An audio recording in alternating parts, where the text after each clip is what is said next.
Thom, we are freshly back from your cover shoot. How are you feeling? Yeah, really happy with the way things have gone. Was lucky that it was a great location, which made me look a bit better. So yeah, just delighted. You are, I think, you did your first cover for us in 2012, 2011, right? So I think you will hold the record for longest span between first and latest of like 12 years. Yeah. How did you feel when you approached to shoot for the cover again? Oh, it's always a real pleasure to be asked by Men's Health to be on the front cover. I think, having subscribed to the magazine for so many years myself, it's a magazine that I always have got so much sort of information from in the past. Especially when it comes to training and things to do and things not to do. So it's a magazine that I used to sort of like consider as one of my most prized possessions growing up. So to be asked for the second time is really an honor. Nice. You obviously played professional rugby for many years, so it seems silly to ask if your training has changed much. I should hope it's changed a fair amount since you were like full on. But has your approach to training, or kind of how you think about and treat your body in general, has it changed over the years, probably since the first time you were on the cover? I think so, definitely. I think the first time I shot the cover, it was a lot more emphasis like on weights and just looking aesthetically good. As guys, we seem to do, just to look the part, should mean that you feel the part. And what I've come to realize since then is that's simply not true. I've been adding a lot more sort of functionality into my training, especially the older I'm getting, and I really feel like I'm a big golfer, I'm a big tennis player, and having that ability to still have the strength but be more functional with it just serves a lot more purpose. And not only that, I feel much better, being able to move efficiently without any of that stiffness, which is what you get from heavy loading. So I try and incorporate a tiny bit of weights, but a lot more sort of functionality training. Do you feel like if you'd kind of had this approach, or maybe known this stuff when you were playing full time? Well, I know you're still playing. You've just played. We'll get on to that. Do you feel like this, having that kind of eye on actually how you move more so than just how much weight you can lift and how big a guy you are, do you feel like that would have impacted your rugby career at all? Massively. In fact, I look back at some of my rugby memories with a bit of frustration, because the training we used to do, I was, as a back, I was sort of doing the same training as a forward. It was like how heavy you could squat, how heavy you could do like a weighted pull-up, how heavy you could do a bench press, which obviously from a vanity point of view, would make you feel good in the gym, and people would like, we'd have all these testings and people would get sort of quite angst about it, and but actually it related nothing to playing. I always felt like really sluggish and heavy, and I wish I could have implied some of the training I do now, as you said, simple things like skipping or some of the boxing training that I do for the functionality, power purposes of movement, because I think they would have made a huge difference in the quality of my play. Can you tell us a bit more about the injury that you incurred during your rugby career? Yeah, so in 2010, I sustained a double fracture dislocation to the C5, C7 region of my spine. It was playing for Scotland against Wales in the Six Nations, and I was really fortunate because an injury of that magnitude, being on a big stage like that, I had the best, personnel there to deal with an injury like that. And it was really, I owe my recovery, to James Robson, the doctor who was on duty that day, and to all the medical staff who, made sure I wasn't moved in a particular way. But I was very lucky, it could quite easily have been, gone the other way. And I'm just very fortunate that, I was very lucky and made the recovery that I have. Because the injury you picked up, it really can go either way, right? You could have very easily been paralysed the way you were injured. Did this affect, because you didn't stop playing them, right? You continued your career, but did it affect your performance on the pitch and your headspace, knowing that you'd picked up that injury? Definitely. Well, I did retire because of that injury, and I only came back 5 years after that to play in like a one-off sevens tournament. But that was my career finished, and it was mentally like a huge blow. Not really at the time, because I was just so grateful, you know, to not be in a wheelchair. But I'd say like a year after the injury, it really sort of set into my mind that I was never going to play the game that I so dearly loved and I'd worked my whole life to get to. And mentally I did struggle for a long time, you know, with the thought that I was never going to play again. Did you feel a sort of sense of loss of purpose there? Big time, yeah, you know, because at the end of the day, rugby was my identity.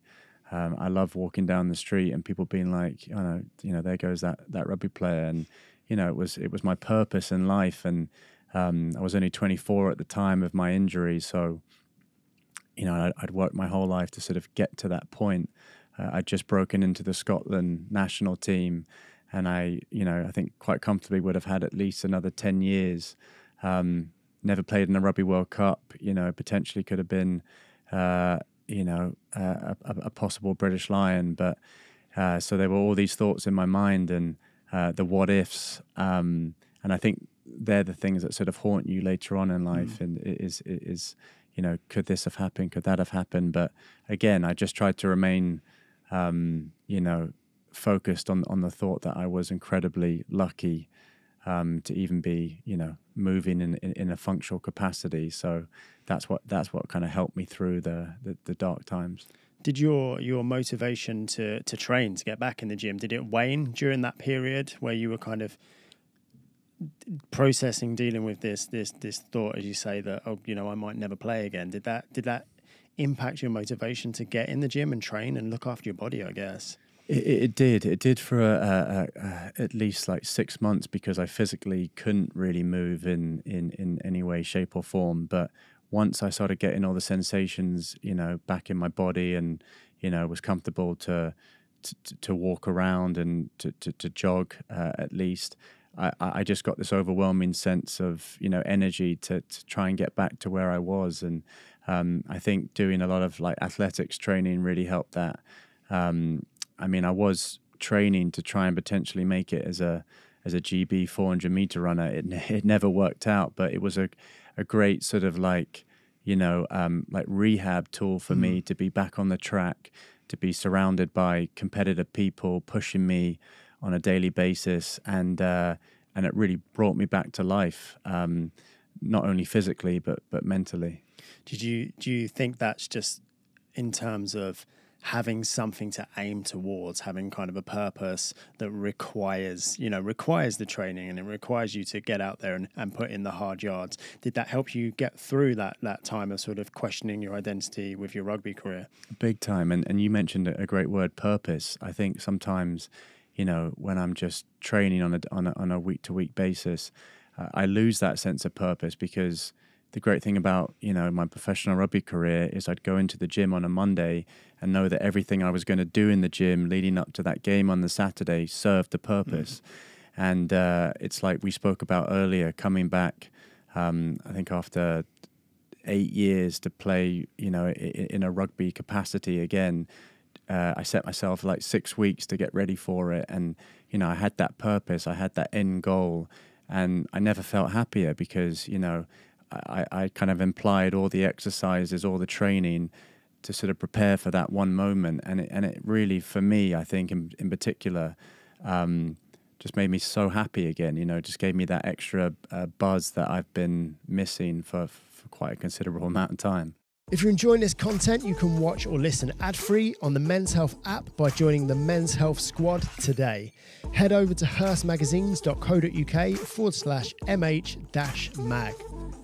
Once you're in the squad, you'll also have access to tons of exclusive content, including interviews, ad-free videos, and our world-class training platform, which features dozens of training plans to suit every level and any goal. You've just got back very recently from Dubai, where you've been playing rugby again. So tell me a little bit more about that. How did that come about?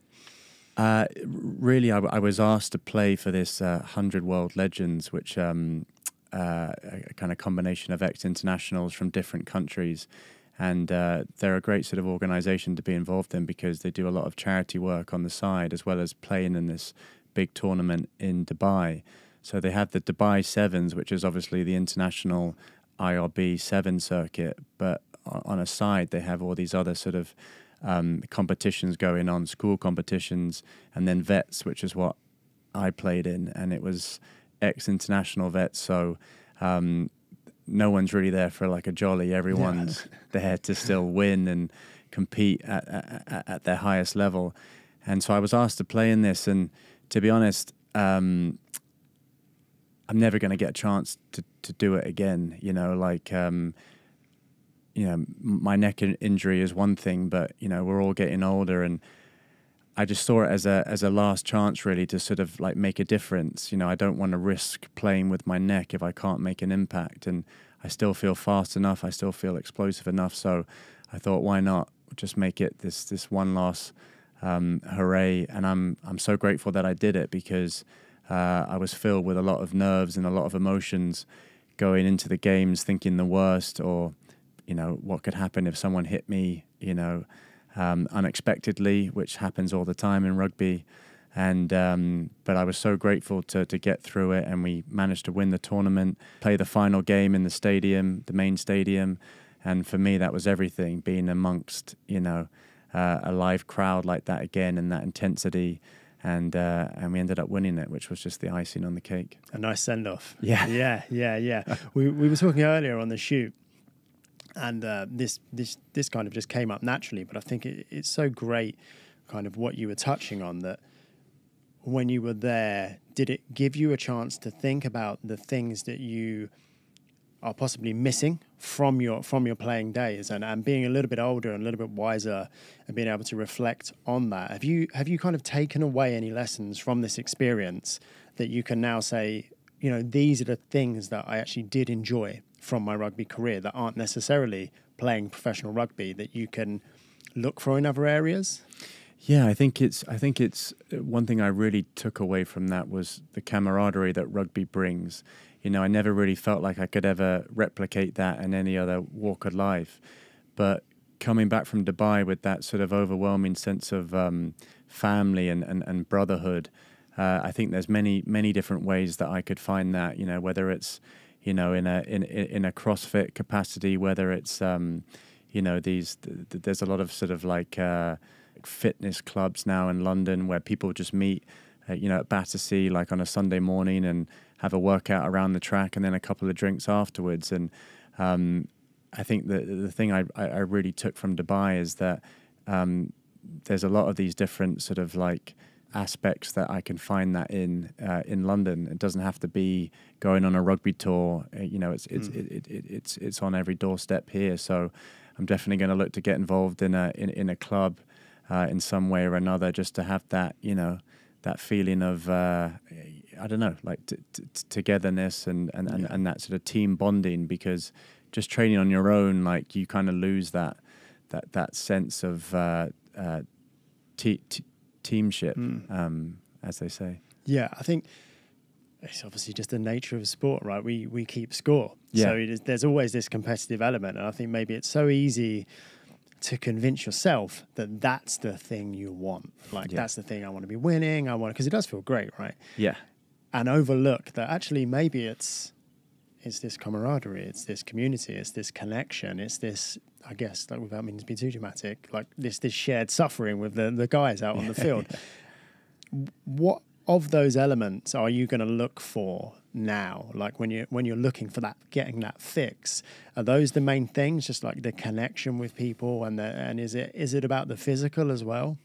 I think it's just like you said, a bit of both. It's that sort of like going sort of full out together, whether that be like in a training session or in some sort of like activity outdoors, but then also just sharing those like real emotions that, you know, let's be honest, like, we don't really share like on a day-to-day basis. And it's good to sort of, you know, hear other people's stories of what fitness brings to them. You know, everyone has a backstory, and I guess one of the biggest things from being out in Dubai with the lads was, you know, these guys aren't playing anymore. Like, you know, they're either coaching or they're involved in fitness in some way or another. But it's like you can just be real with that person, and you can tell your story, and you can tell your real emotions, and not be judged. And I think, you know, in an activity-based environment, that really brings it out in someone, because, you know, they feel that togetherness, and they feel that inclusion, and they feel like they can really sort of be themselves. And I think at the end of the day, that's only going to be good for an individual. Yeah, it certainly breaks down barriers, doesn't it? I always say to people that I think there's a lot of, particularly men, who do struggle to even, you know, reach out and talk to other people. This is a classic thing. We talk about it all the time. But I think even if you're okay, I think men can find it hard to text a mate if they're worried about them. And whenever I've had this conversation with someone when they're like, oh, you know, I've got this friend and I'm a bit worried and I don't know how to broach it, I just say, just ask them to go to the gym. You don't have to text them and say, hey, like, please tell me everything about your mental health right now. But when you get in the gym and you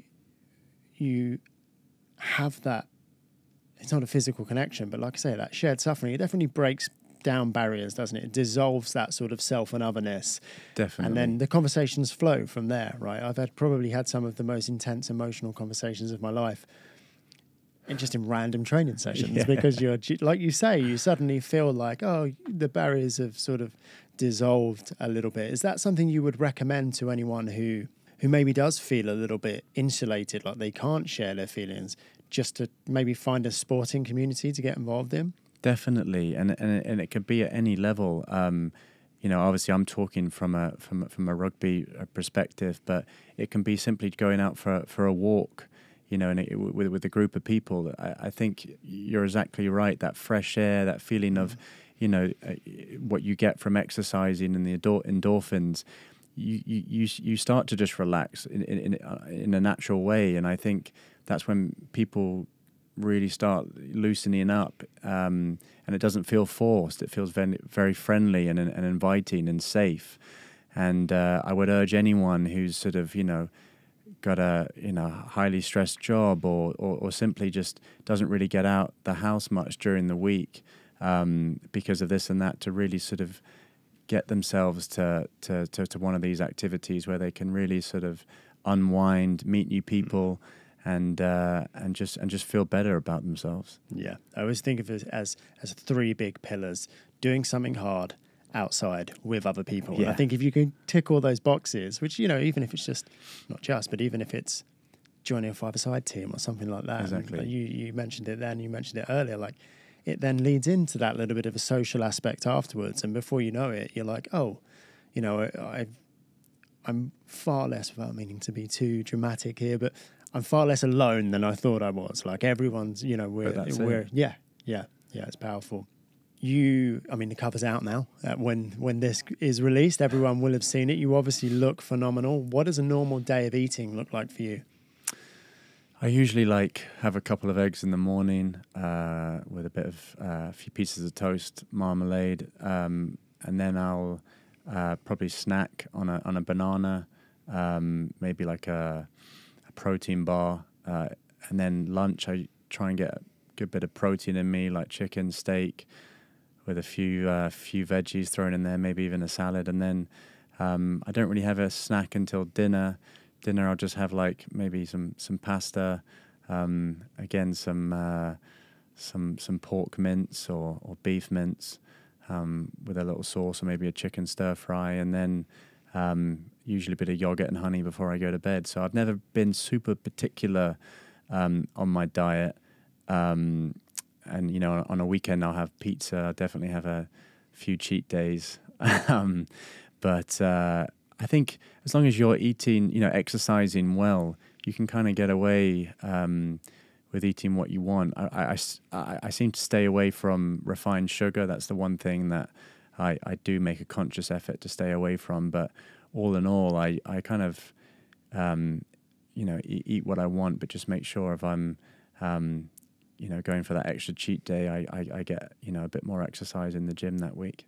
Have you always been fairly consistent like that, or have your ideas on nutrition evolved over the years? Yeah, my ideas on nutrition have definitely evolved over the years. But again, I've never been too regimented. I know that some guys, I socialize with and used to play rugby with, they sort of prepare their meals, in a week in advance, and that's great if it works for you. But I don't know, the thought of doing that is just a bit bleak. So I just try and sort of cook what I want in the moment, and sometimes just see what comes out. I'm not the best cook in the world, but I love to give things a go. But I keep an open mind. If you're enjoying this content, you can watch or listen ad-free on the Men's Health app by joining the Men's Health Squad today. Head over to hearstmagazines.co.uk/mh-mag. Once you're in the squad, you'll also have access to tons of exclusive content, including interviews, ad-free videos, and our world-class training platform, which features dozens of training plans to suit every level and any goal. What about your training? What does a normal week of training look like? Not right now, because obviously you're freshly back from Dubai, a bit dinged up, broken. But generally speaking, what does a normal week of training look like on average for you nowadays? I try and get at least sort of 5 sessions in a week. At least sort of maybe three weight sessions, and then 2 running sessions. Or if I can't make a running sessions, I like going, doing some hill sprints and in the park near Primrose Hill. They've got a pretty severe hill. Big hill, yeah. That's definitely a lot of pain, but very enjoyable afterwards. Because I believe in sort of getting the lungs going as well. It's one thing going to the gym, but for me, I've always felt my healthiest when I'm getting a good sort of lung bust out every couple of weeks, and then I try and apply some stretching, whether that be first thing in the morning. I always like to spend half an hour doing a couple of stretches, because I feel like that sets up the day ahead, and then maybe the odd swimming session, and just again for the flexibility and just something different. I think it's important to mix it up and not be so regimented in what you're doing, week by week. Otherwise, it can get quite sort of static and boring. Yeah, it certainly keeps it interesting, doesn't it? Exactly. I think that's going to be hard to hear for some guys, but probably relieving for other guys to hear someone who obviously looks fantastic, and you're still playing rugby. You're at the top of you're physically still in great shape, saying that it's not a case of you need to be making sure that you're super regimented 6 days a week. You know exactly what you're doing, and it serves a purpose, right? Having that sort of strict regimen, if you're training for something very particular, is great. But if you're just training to feel good, look good, perform well, it doesn't need to be this sort of really micromanaged exercise, does it? Yeah, and even guys, I know when I was in my early 20s, I just wanted to look big, and if I looked big, then I felt good. But it doesn't really serve a purpose. I think the older I've gotten, as I alluded to earlier, is if you look aesthetically great, you can't really do anything with it. I mean, that's the way I see it anyway. Whereas if you add a bit of functionality and you're able to use that, power, ratio that you get from doing that, you just feel so much better. And at the end of the day, it's about feeling as good as you possibly can. And I think just doing bog standard weights is not the way forward, even though strength does serve a huge purpose. But you definitely need to mix it up and give it some variety. Fortunately for you still look quite good on it. So. No, well, I'm broken inside, especially from that rugby. What advice do you have for men in their 30s who are maybe looking to start taking their training a bit more seriously?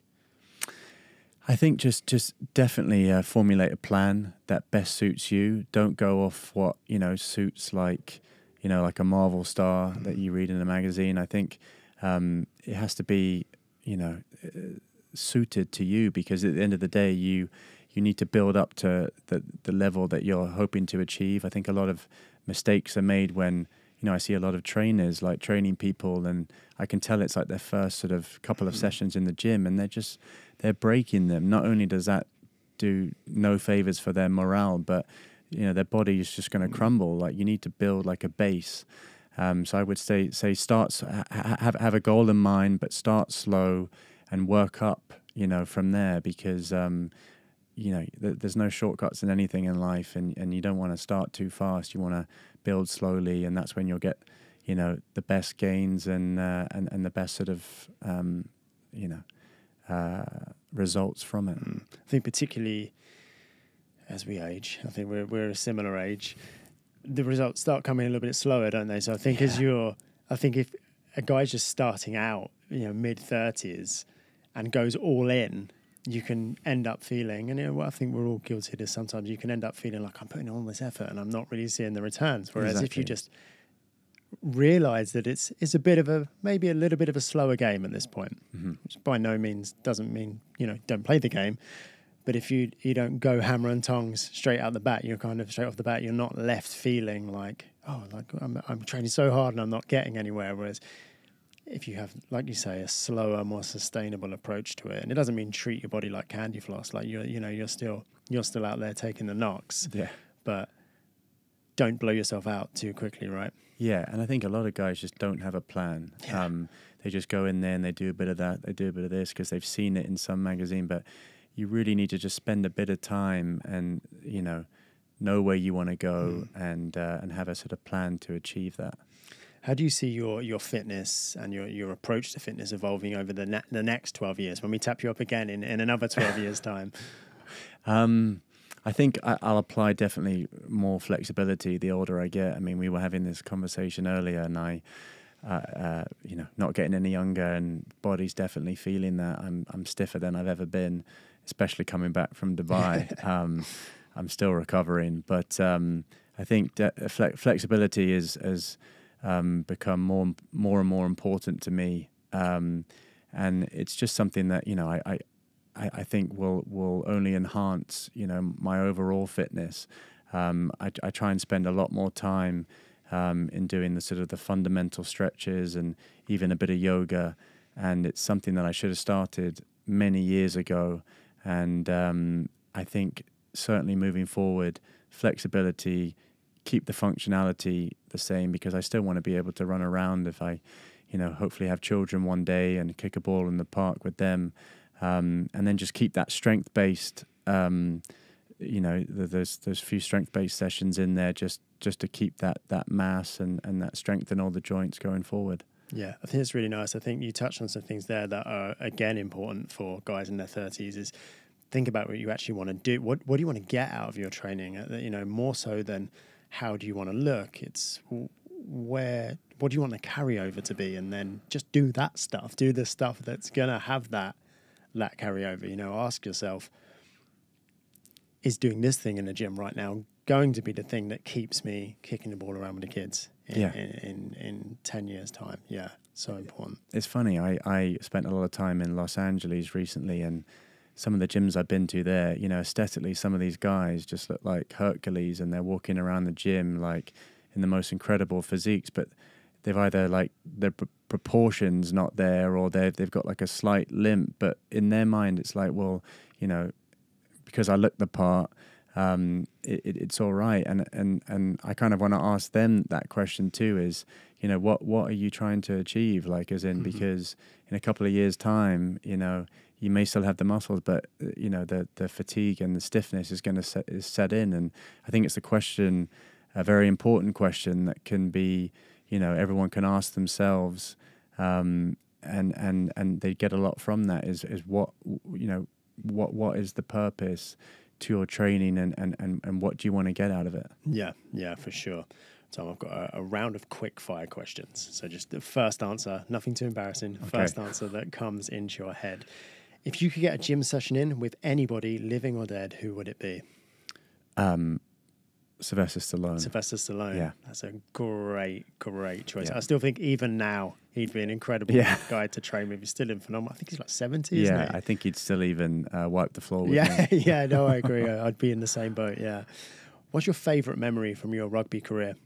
Favourite memory was starting for the first time for Scotland with my brother Max. Stade de Paris, 90,000 people there. Mum and dad in the crowd. It was just like not only a moment of intense pride playing for my country, but also playing with my brother was just a memory I'll never forget.